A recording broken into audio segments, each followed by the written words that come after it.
মানসিক স্বাস্থ্য বিষয়ে আমাদের জ্ঞান তথ্য বা তথ্যের যে জায়গা সেটা এমনিতেই কম। আর মানসিক স্বাস্থ্য বিষয়ে প্রচুর বিভ্রান্তি, সংস্কার, কুসংস্কার অনেক কিছু আমাদের সমাজের প্রতিটি রন্ধ্রে রন্ধ্রে আছে। অস্বীকার করার কোনো স্কোপ নেই। মেডিকেল কলেজে যারা পড়ছেন, বিভিন্ন চিকিৎসা ক্ষেত্রে যারা দায়িত্ব পালন করছেন, আমাদের উচ্চশিক্ষার অনেক পর্যায় থেকে সমাজের প্রত্যেকটি ক্ষেত্রে মানসিক স্বাস্থ্য নিয়ে অনেক ধরনের ভুল, কুসংস্কার, মিসকনসেপশন চালু আছে।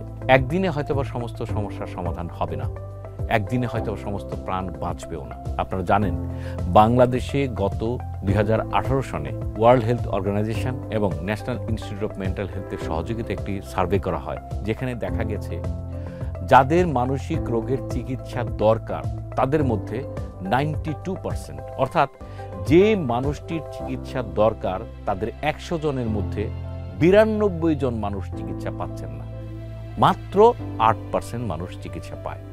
এই যে ডিসক্রিপেন্সি, এটাকে কাভার করতে হলে অনেক কিছুই করতে হবে। তার মধ্যে সচেতনতা বাড়ানো অত্যন্ত জরুরি। মানুষকে জানতে হবে এটা মানসিক রোগ, একই সাথে জানতে হবে চিকিৎসা কোথায় পাওয়া যায়, একই সাথে জানতে হবে যেটা চিকিৎসার মধ্যে দূর করা সম্ভব।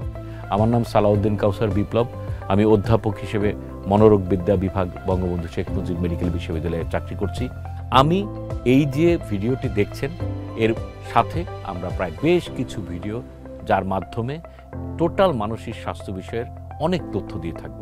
আশা করব আপনারা প্রত্যেকেই ভিডিওগুলো দেখবেন এবং এর থেকে যা শিক্ষা, যা করার এবং প্রয়োজনীয় কাজটি আপনারা জেনে নেবেন।